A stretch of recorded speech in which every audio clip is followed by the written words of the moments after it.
College कैसे select करना है, स्टेट कौन से सेलेक्ट करने हैं, किन राउंड्स में आपको एडमिशन मिल सकता है, ये कंप्लीट एनालिसिस होता है। उसके बाद ही फिर आप कहीं एक मिस प्रोसेस से पहुंच पाते हैं कि भाई एडमिशन आपको मिलेगा कहां पर।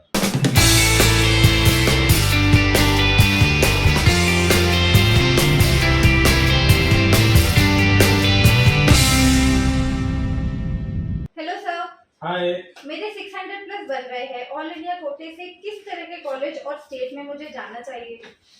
ओके, 600 आपके बन रहे हैं and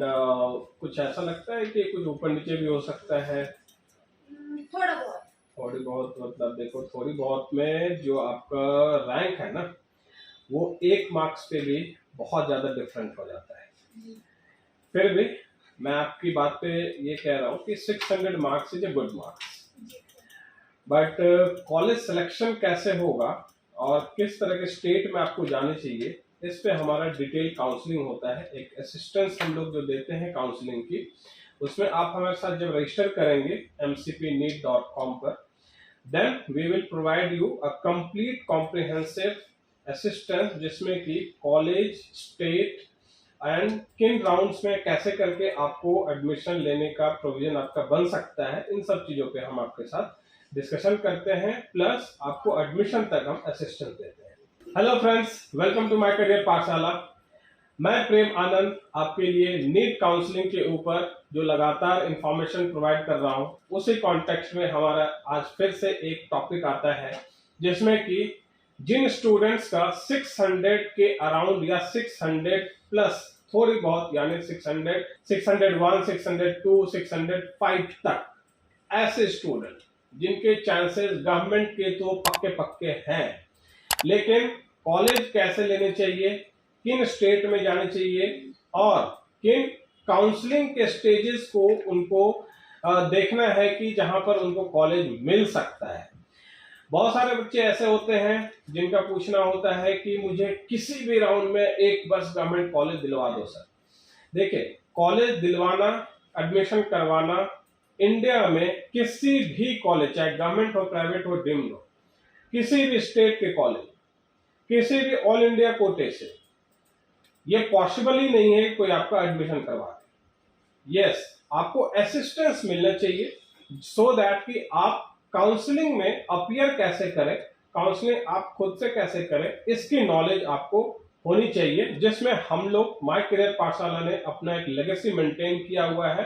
and we have been providing this facility to all the NEET aspirants, जिनको भी गवर्नमेंट, प्राइवेट, डीम कहीं भी एडमिशन लेना है तो उनको हम अपनी सर्विस प्रोवाइड करते हैं। So in 2023 also we have a website mcpneet.com, जहां पर आप जाइए, रजिस्टर करिए और जो भी आपको काउंसलिंग असिस्टेंस चाहिए वो आप हमसे ले सकते हैं। तो अब मैं जो बात करने जा रहा हूं फ्रेंड्स, वो है कि 600 प्लस यानी 605 एंड 597 टू 600, इस रेंज के जो भी स्टूडेंट्स हैं, इनके कॉलेजेस का बहुत ज्यादा डिफरेंस नहीं होता, क्योंकि मैक्सिमम टाइम हमने देखा है कि ऑलमोस्ट जो न्यू कॉलेजेस हैं उनके चांसेस इनके बनते हैं। तो कॉलेज कैसे सेलेक्ट करना है, स्टेट कौन से सेलेक्ट करने हैं, किन राउंड्स में आपको एडमिशन मिल सकता है, ये कंप्लीट एनालिसिस होता है। उसके बाद ही फिर आप कहीं एक मिस प्रोसेस से पहुंच पाते हैं कि भाई एडमिशन आपको मिलेगा कहां पर। तो मैं आपको बस एक ओवरव्यू बता दूं कि हमने ये देखा है कि इस रेंज के जो भी मार्क्स वाले बच्चे हैं, इसमें 1 मार्क्स के डिफरेंस में भी बहुत सारे रैंक जो है ऊपर नीचे हो जाता है। तो मान लीजिए कि अगर 600 स्कोर का बच्चा है और उस स्कोर के 200-300 स्टूडेंट एक साथ हैं, तो उनको अब कॉलेज का सिलेक्शन कैसे करना है ऑल इंडिया कोटे में, स्टेट कोटे में, वो एक क्रूशियल पार्ट है। इसलिए विदाउट एनालिसिस, विदाउट डेटा के ऊपर वर्कआउट अगर नहीं हुआ है तो फिर ये चैलेंजिंग होता है कि आपको कॉलेज किस तरह के मिल सकते हैं और आपको किन स्टेट में कॉलेज लेने चाहिए। कॉमनली आपको ये करना है कि जो भी बड़े स्टेट्स हैं, आप उनका टारगेट ही पहले रखिए। रीजन बिहाइंड कि आफ्टर एमबीबीएस जो आपके अपॉर्चुनिटीज हैं पीजी में एडमिशन के लिए, वो 50% सीटें आपको बड़े स्टेट में ज्यादा ऑप्शंस, ज्यादा कॉलेज के नंबर्स एंड सीट्स के लिए अवेलेबिलिटी होती है। छोटे स्टेट्स में ठीक है, कंपटीशन थोड़ा कम होगा बट ऑप्शन ज्यादा नहीं होंगे, सो दैट कि आपको यहाँ पर कॉलेजेस की जो संख्या होती है वो कम होता है। इसलिए पीजी के टाइम पर आपके लिए ये एक पेनफुल हो सकता है कि आपको स्टेट कोटे में 50% होते हुए भी ज्यादा ऑप्शंस दिखाई नहीं पड़ेंगे। सेकंड थिंग, इन स्टेट्स में आप जा सकते हैं जो कि आपको हेल्पफुल रहेगा इन कॉन्टेक्स्ट ऑफ, जैसे आपके हॉस्पिटल्स है, ओपीडीज है, पेशेंट फुटफॉल है, इन चीजों में। तो वहां भी जिन स्टेट्स में पहले से जो कॉलेजेस बने हुए हैं, पुराने कॉलेजेस हैं, वैसे कॉलेज में भी जाना आपके लिए बेटर होगा, क्योंकि उनके जो हॉस्पिटल होते हैं वो ज्यादा रिच होते हैं, ओपीडी में फुटफॉल पेशेंट की ज्यादा हो। अब लास्ट पॉइंट क्या है फ्रेंड्स, कि क्या मेडिकल साइंस में मुझे, अगर मैंने बहुत सारे एनालिसिस किए, बहुत सारे एक्सप्लोरेशन किया, तो फिर मुझे क्या जो रैंक वाला 5000 रैंक वाला बच्चा है और जो 11000 रैंक वाला बच्चा है, दोनों को एक कॉलेज क्या मिल सकता है? इसका तो बहुत ऑब्वियस आंसर है कि ये पॉसिबल यूजुअली नहीं होता। यस, देयर इज पॉसिबिलिटी, जहां पर कि स्ट्रे राउंड के अंदर या फिर मॉपअप राउंड तक में भी कोई बच्चा अगर छोड़कर जाता है तो वो सीट खाली पड़ जाती है, तो वहां पर फिर जो है सो किसी भी ऐसे स्टूडेंट का जिनका रैंक लोअर है और एक कैटेगरी वाले जो भी बच्चे थे, मीन्स एक रेंज में जितने भी अच्छे मार्क्स वाले बच्चे थे कि 3000 से 5000 रैंक में जो है सो ये कॉलेज पूरा 100 सीट्स में से जो है सो उनकी लगभग 90 सीट्स भर गई हैं। तो हो सकता है कि 10 बच्चा ऐसा हो जो कि अलग अलग रैंक वाला बच्चा आ गया और उसमें से कोई एक बच्चा भी निकल गया, तो लोएस्ट रैंक वाले बच्चे का यहाँ पर, यानी 11000 रैंक वाले का यहाँ पे नंबर आ सकता है। तो पॉसिबिलिटी है, प्रोबेबिलिटी है, बट अश्योरेंस नहीं है कि हाँ आपको जहां पर 5000 रैंक वाले बच्चे का एडमिशन हुआ है वहां 11000 वाले का भी एडमिशन हो जाए। तो ये कंप्लीट एक एनालिसिस है, बहुत ही इस पे वॉचफुल रहना पड़ता है और लास्ट तक आपको देखना पड़ता है कि भाई अगर ऐसी कोई पॉसिबिलिटी बन रही है तो मेरा चांस यहाँ पे आ सकता है। एक बात और है फ्रेंड्स, जिसमें मैं ये कहना चाहूंगा, ये मेडिकल साइंस है, यहाँ चॉइसेस नहीं होते, इसलिए आप कितने भी एनालिसिस करिए, कितने भी एक्सप्लोरेशन करिए, जो क्राउड है, जिस तरह से अभी सीटें बढ़ी लेकिन उसके हिसाब से जो बच्चे भी अभी आ गए हैं, तो उसमें आपका जो कट ऑफ होता है वो बहुत ही फेयर्स कंपटीशन वाला है। इसलिए